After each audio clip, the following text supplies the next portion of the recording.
கொஞ்சம் விட்டுருந்தா இன்னைக்கு ஐபிஎல்ல ஹையஸ்ட் ஸ்கோர் அடிச்சு ரெக்கார்டை கிரியேட் பண்ணிருப்பீங்களேப்பா. இப்படி வந்து சொல்ற மாதிரி தான் இன்னைக்கு டெல்லியோட பேட்டிங் சும்மா வேற லெவல்ல வந்து இருந்துச்சுங்க. இன்னைக்கு டெல்லிக்கும் பஞ்சாப்க்கும் நடக்கிற மேட்ச்ல டெல்லி டாஸை வின் பண்ணி ஃபர்ஸ்ட் பேட்டிங் வந்து சூஸ் பண்ணிட்டாங்க. என்னடா பேட்டிங் சூஸ் பண்ணாங்கன்னு நினைக்கும் போது சரி ஸ்டார்டிங்ல இருந்து நல்ல பேட்டிங் பர்ஃபார்மன்ஸ் கொடுப்பாங்கன்னு பார்த்தா 10 சங்காவோட விக்கெட்டை ஹர்தீப் சிங் ரொம்ப வேகமாவே எடுத்தாருங்க. சரி பஞ்சாப் இன்னைக்கு பவுலிங்ல மிரட்டி விட போறாங்க, அடுத்தடுத்து விக்கெட் எடுக்க போறாங்கன்னு நினைக்கும் போது அப்பதான் கேஎல் ராகுலும் நிதிஷ் ராணாவும் பார்ட்னர்ஷிப் போட்டாங்க பாருங்க. சும்மா வேற லெவல் பார்ட்னர்ஷிப்ங்க. இவங்களோட பார்ட்னர்ஷிப்பே 100 ரன்னுக்கு மேல வந்து போயிடுச்சு. ஒரு பக்கம் கேஎல் ராகுல் செஞ்சுரி அடிச்சு அசத்தினாரு, இன்னொரு பக்கம் நிதிஷ் ராணா செஞ்சுரி நோக்கி போய்கிட்டு இருந்தாரு.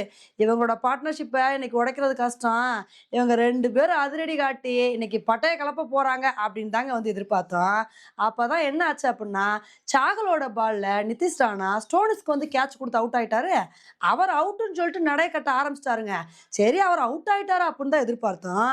ஆனா அதுக்கப்புறம் தேர்ட் அம்பையர் வந்து ஆங்கிள் எல்லாம் செக் பண்ணும்போது தான் அவர் வந்து கேட்சை பிடிச்சிட்டு பவுண்டரி லைனை வந்து கிளீனா டச் பண்ணிட்டாருன்னு தெரிஞ்சிச்சு. அதுக்கப்புறம் நாட் அவுட் கொடுத்துட்டாங்க. அப்புறம் போன மனுஷன் திரும்பி வந்து நான் அப்பயும் செஞ்சுரி அடிக்க ட்ரை பண்ணுவேன் அப்படின்னு சொல்லி 90 ரன்னுக்கு மேல எடுத்து அசத்தினாரு. சரி அவரும் வந்து செஞ்சுரி அடிப்பார் அப்படின்னு நினைக்கும் போது அவர் வந்து பிராட்லெட்டோட பால்ல வந்து அவுட் ஆயிட்டாருங்க. என்னதான் அவர் அவுட் ஆனாலும் நான் கடைசி வரைக்கும் நின்று அசத்துவேன் அப்படின்னு சொல்லி கேஎல் ராகுல் நல்ல ஒரு பேட்டிங் பர்ஃபார்மன்ஸை கொடுத்து இன்னைக்கு மேட்ச்ல 150 ரன்னுக்கு மேல வந்து எடுத்தாரு. இவரோட அதிரடினால இன்னைக்கு டெல்லி 20 ஓவர் முடிவுல 264 ரன் வந்து எடுத்திருக்காங்க. உண்மையிலே ஆனா இன்னைக்கு டெல்லி கிட்ட இதை விட பெருசா எக்ஸ்பெக்ட் பண்ணோம். ஐபிஎலோட ஹையஸ்ட் ஸ்கோர் என்னன்னு பாத்தீங்கன்னா 287 ரன்னு தான்.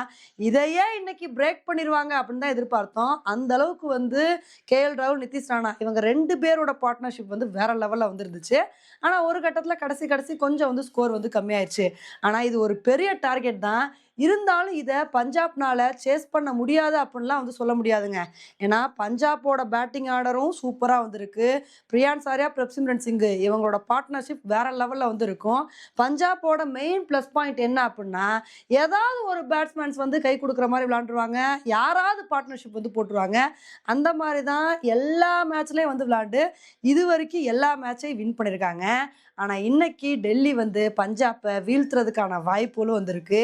இன்னைக்கு பஞ்சாப் வந்து மேட்சை தோத்தாங்க அப்படின்னா இந்த ஐபிஎல்ல முதல் தோல்வியை வந்து பதிவு பண்ணுவாங்க. இன்னைக்கு மேட்ச்ல என்ன நடக்குது அப்படின்றத பொறுத்து வந்து பார்க்கலாம். ஓகே ஃப்ரெண்ட்ஸ், டெல்லியோட பேட்டிங்கை பத்தி நீங்க என்ன நினைக்கிறீங்க அப்படின்றத என்னோட கமெண்ட் செக்ஷன்ல வந்து போடுங்க. இதே மாதிரி இன்னொரு வீடியோல உங்களை வந்து மீட் பண்றேன். Bye friends.